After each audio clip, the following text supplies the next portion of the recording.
सांगलीच्या रयत शिक्षण संस्थेच्या कर्मवीर भाऊराव पाटील पब्लिक स्कूलचा वार्षिक स्नेहसंमेलन मोठ्या उत्साहात संपन्न झाला आहे।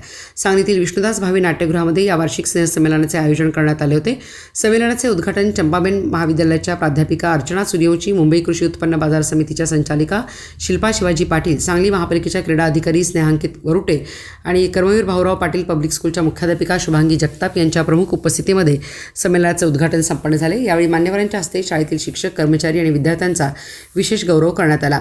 या निमित्ताने प्ले ग्रुप पासून 10वी पर्यंतच्या विद्यार्थ्यांचा बहारदार विविध कलागुण दर्शन कार्यक्रम पार पडला, ज्यामध्ये हिंदी, मराठी अशा वेगवेगळ्या गीतावर चिमुकल्यांनी बहारदार असे नृत्य सादर करून उपस्थितांची मने जिंकले। या निमित्ताने बोलताना अर्चना सूर्यवंशी यांनी त्या शाळेच्या प्रगती व उपक्रमाबद्दल कौतुक करत मुलांना सांभाळणे एक पालकांच्या पेक्षा शिक्षकांच्या दृष्टीने अवघड असते, त्याचबरोबर वार्षिक स्नेहसंमेलनानिमित्ताने मिळणाऱ्या व्यासपीठातून कलागुण सादर करणे हे मुलांसाठी भविष्याची तयारी असते, असे मत अर्चना सूर्यवंशी यांनी बोलताना व्यक्त केले। आजचा हा जो मंच आहे हा केवळ कार्यक्रम सादर करण्यासाठी नाहीये। तुम्ही जे गाणं, जो ड्रामा किंवा जो परफॉर्मन्स तुम्ही देणार आहात फक्त एवढ्यासाठी नाहीये, तर हा परफॉर्मन्स किंवा हे स्टेज तुमच्या भविष्याची तयारी आहे। पुढे जाऊन ज्या वेळेला तुम्ही शिक्षण घेऊन मोठ्या या खऱ्या दुनियेत ज्या वेळेला पदार्पण कराल त्यावेळेला तुम्हाला नक्की हा दिवस आठवेल की मी लहान असताना स्टेजवर परफॉर्म केलं होतं, त्यावेळेला मी डेअरिंग दाखवलं, त्यावेळेला मी धाडस केलं, म्हणून मी आज इथे उभं राहू शकतो। आम्हीही लहान असताना दरवर्षी गॅदरिंगमध्ये भाग घ्यायचो, त्यामुळे आज मला स्टेज मंचांवरून होते की जिथे आपल्याला परफॉर्म करण्याची, आपली कला सादर करण्याची संधी मिळते। त्यामुळं तुम्ही जे काही सादर करणार असाल त्याबद्दल मनात कोणतीही भीती ठेवू नका, धाडसानं सामोरं जा, मला ही संधी उपयोगाची ठरेल।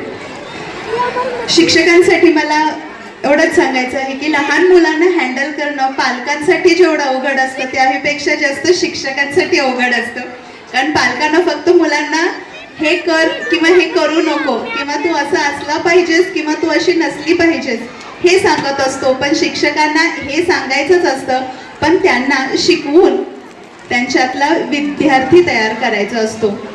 त्यामुळं लहान मुलांना हँडल करणं हे किती अवघड आहे हे त्या शिक्षकांना जास्त माहिती असतं पालकांपेक्षा।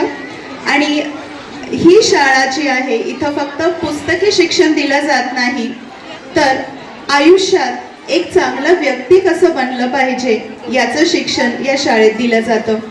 कला, क्रीडा, अभ्यास किंवा वेगवेगळ्या स्पर्धा परीक्षांच्या माध्यमातून व्यक्तीचा विकास घडत असतो। त्यामुळे मी शिक्षकांचे धन्यवाद मानते की कला क्षेत्रात असेल किंवा इतर क्षेत्रात असेल शाळेची कामगिरी आम्ही आता HM मॅडमच्या रिपोर्टमधून ऐकली, बघितली।